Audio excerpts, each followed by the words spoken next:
My channel with another new video. You are watching biology with Shyam. पिछले topic में अपने पढ़ रहे थे नेफ्रॉन की कार्यप्रणाली या मैकेनिज्म ऑफ नेफ्रॉन या फॉर्मेशन ऑफ यूरिन। पर आज का अगला नया टॉपिक है, उससे जस्ट आगे अपने एनसीईआरटी बुक के तहत अपने पढ़ रहे हैं, तो अपना है हीमोडायलिसिस। नया टॉपिक है हीमोडायलिसिस या अपोहनी क्रिया। इसके अंदर क्या होता है, जैसे हमारे शरीर के अंदर क्या है, किडनी है या गुर्दे हैं, वो कार्य करना बंद कर देते हैं। और एक तरह से ये मानिए कि जब यूरिया का धीरे से फिल्ट्रेशन नहीं हो पाता है तो अपने डायलिसिस है वो प्रक्रिया का काम में लेते हैं। यानी कहने का मतलब है कि जैसे हमारे शरीर के अंदर क्या है, यूरिया होती है और यूरिया की मात्रा आपने माने 10 से 30 मिलीग्राम यानी mg पर 100 ml रुधिर के अंदर हो जाती है या इससे बढ़कर ज्यादा हो जाती है तो उसे अपने यूरेनिया कहते हैं। और यूरिया है ये हमारे शरीर के लिए क्या होता है, एक तरह से फिर विषाक्त प्रभाव डालती है या एक तरह से ये मानिए कि वो हमारे शरीर को नुकसानदेह होती है। तो उसके लिए जरूरी है कि वो यूरिया को बाहर निकालना होता है और वो क्रिया क्या कहलाती है, डायलिसिस कहलाती है या हीमोडायलिसिस कहते हैं। तो उस क्रिया को जानने के लिए अपने दो चीजें हैं वो जरूरी है। एक तो क्या है, विसरण क्रिया है, विसरण क्रिया, और एक अपोहनी द्रव्य, अपोहनी द्रव्य। इसके बारे में अभी जानेंगे। यहाँ पे अपने बात करें, एक हीमोडायलिसिस जो प्रक्रिया है उसको समझने के लिए एक डायग्राम की आवश्यकता होती है। ये अपने कोई बॉडी का ऑर्गन है यानी हाथ है, और इस हाथ से दो नलिकाएं इसके साथ में जोड़ी जाती है, एक तो आर्टरी के साथ में और एक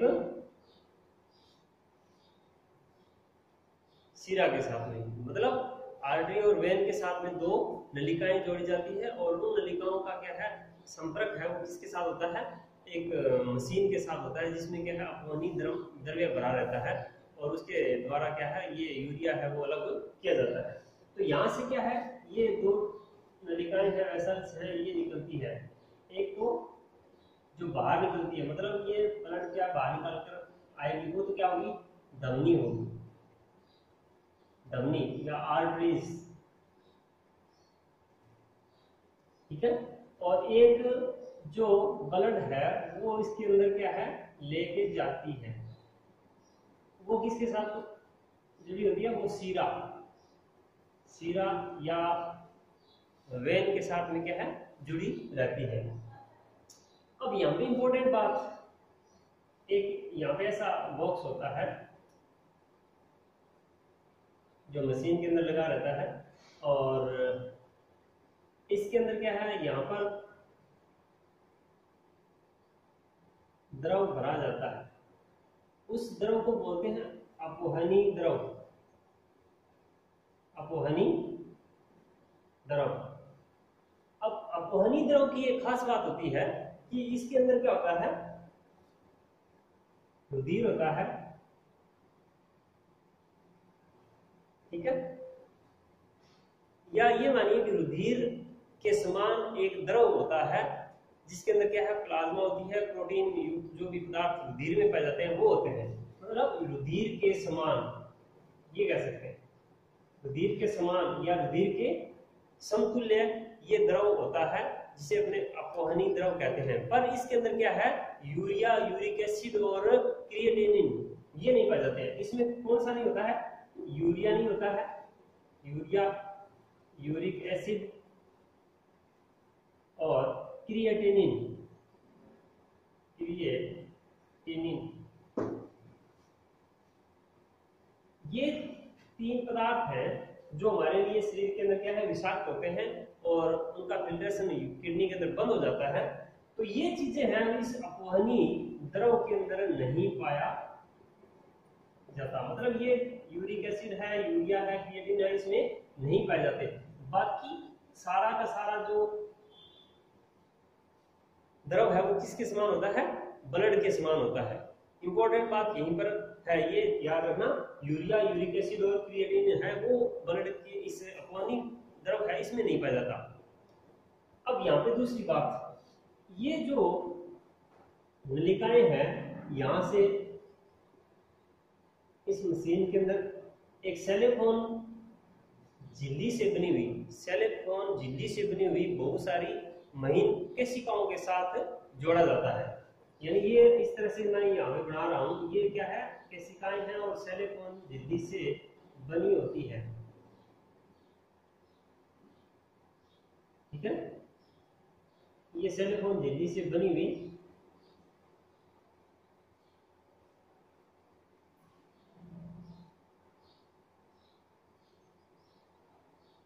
केशिकाएं हैं। अब यहाँ पर क्या होता है, आर्टरी या धमनी से क्या है, ब्लड आता है और ब्लड आएगा और इनके अंदर से क्या है, बहता है और ये इसके साथ में क्या है, इस इधर क्या है,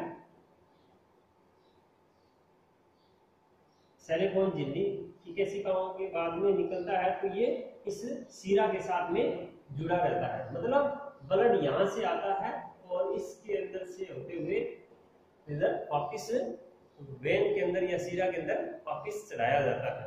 अब यहाँ पे कुछ बातें हैं जो जाननी जरूरी है। एक तो यहाँ पे जब ब्लड लिया जाता है ना, तो उस ब्लड का जो टेम्परेचर है वो 0 डिग्री सेंटीग्रेड कर दिया जाता है, 0 डिग्री सेंटीग्रेड कर दिया जाता है, मतलब ठंडा कर दिया जाता है। और उसमें हिपेरिन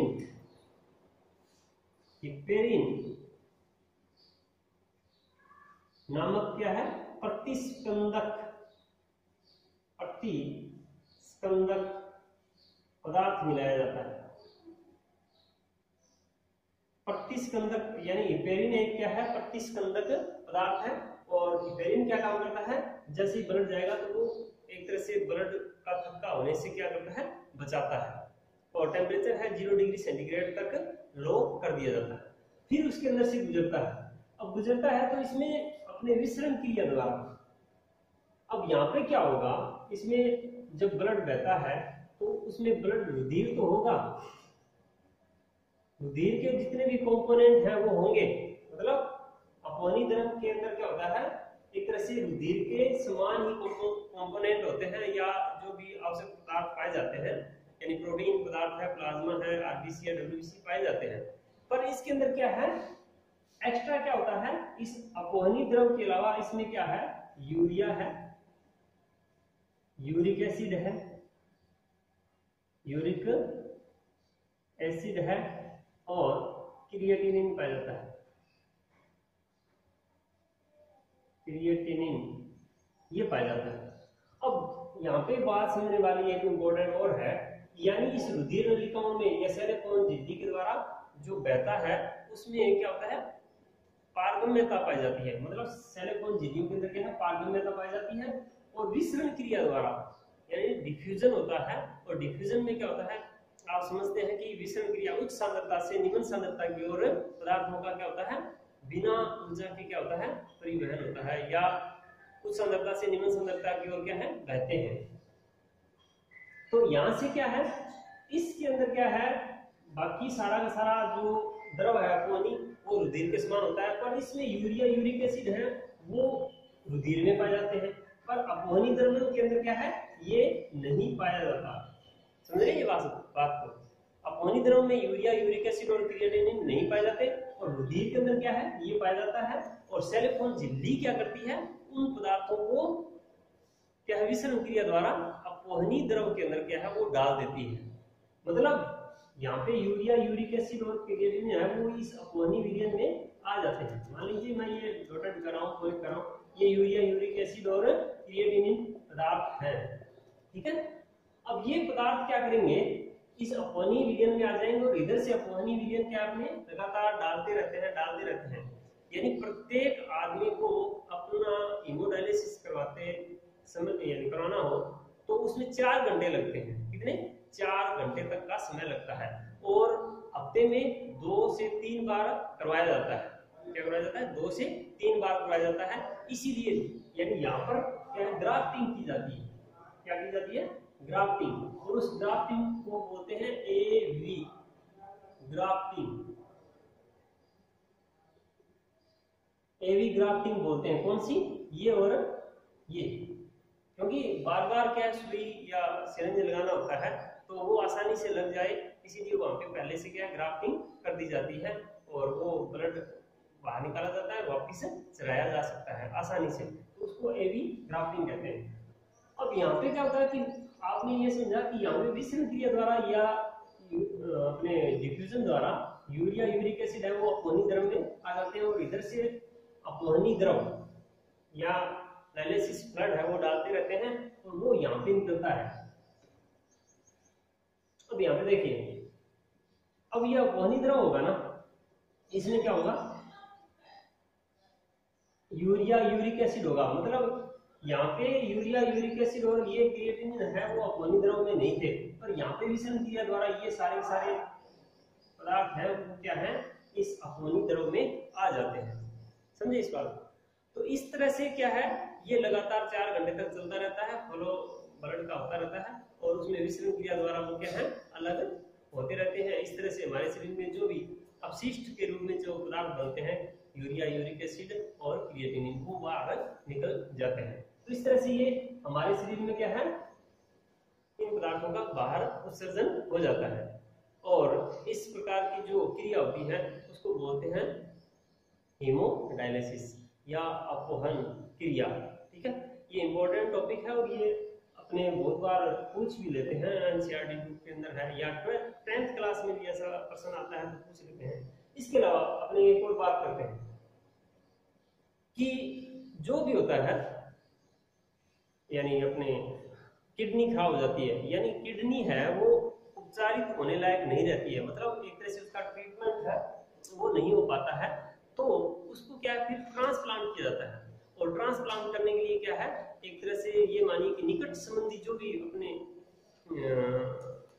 मनुष्य होते हैं या निकट संबंधी जो भी रिश्तेदार होते हैं उनका ही क्या है, जो किडनी है लिया जाता है, मतलब माँ बाप या बेटे का, बहन का या बुआ का है, वो अपने ट्रांसप्लांट के लिए किडनी को क्या है लिया जाता है, क्योंकि आसानी से वो मैच कर जाता है। और मैच ना करे या फिर ये हो कि हमारे शरीर के अंदर प्रतिरक्षा प्रणाली होती है जो अंगों को या बाहर से आए हुए एंटीजन को क्या करती है, अस्वीकार कर देती है, तो इसीलिए वो आसानी से एक्सेप्ट कर ले, इसीलिए वो नजदीक के जितने भी रिश्तेदार होते हैं उनकी किडनी लेकर उनको प्रत्यारोपित किया जाता है या ट्रांसप्लांट किया जाता है, जिससे वो क्या है, एक तरह से अस्वीकार्यता ना बने। और इसके लिए क्या है, कई बार डाल भी ये ट्रांसप्लांट हो भी जाता है, तो होने के बाद में क्या होता है, एक तरह से एक तरह से ये डाली जाती है, मतलब प्रतिरक्षा प्रणाली के प्रति वो ऐसे दवाएं दी जाती है,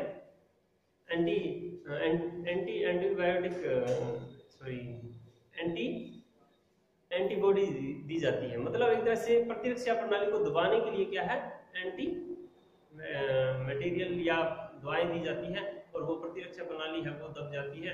उससे नुकसान भी होता है कि हमारे शरीर की जो प्रतिरक्षा प्रणाली है वो खराब भी हो सकती है। तो ये दवाएं होती है, जैसे साइक्लोस्पोरिन ए है वो दी जाती है, साइक्लोस्पोरिन ए है वो एक तरह से एंटीबॉडी को दबाने के लिए दी जाती है। इसके अलावा एक और बात करते हैं, एक तो होती है डायबिटीज मेलिटिस और एक होता है डायबिटीज इंसिपिडस। 2 तरह के रोग हैं हमारे इस बॉडी के अंदर जो यूरिया से संबंधित है या मूत्र से संबंधित है। जो डायबिटीज मेलिटिस होता है वो तो क्या होता है कि हमारे शरीर के अंदर शर्करा है या ग्लूकोज है उसकी मात्रा का बढ़ जाना, ठीक है, और वो किसकी वजह से होता है, वो इंसुलिन की अलग स्त्रावण की वजह से होता है या कम मात्रा में वो सिक्रेशन होने की वजह से होता है। और जो एक तरह से होता है डायबिटीज इंसिपिड्स होता है, वो क्या होता है, जैसे हमारे शरीर के अंदर क्या होता है कि नेफ्रॉन होते हैं और नेफ्रॉन के अंदर जो डीसीटी होता है, मतलब डिस्टल कॉन्वोल्यूटेड ट्यूबल्स होते हैं और उनके अंदर क्या है, एंटी डायूरेटिक एसिड है, एंटी डायूरेटिक हार्मोन सॉरी, वो है, वो क्या होता है एक तरह से बनना बंद हो जाता है या उसका अलग स्त्राव होता है, जिससे जल का क्या है पुनः अवशोषण नहीं हो पाता है, जिससे क्या है, रोगी को बार बार यूरिन लगता है, तो वो क्या कहलाता है, एक तरह से अपने डायबिटीज इंसिपिडस कहलाता है। तो ये टॉपिक आपको अच्छी तरह से समझ में आया होगा। तो थैंक्स फॉर वॉचिंग।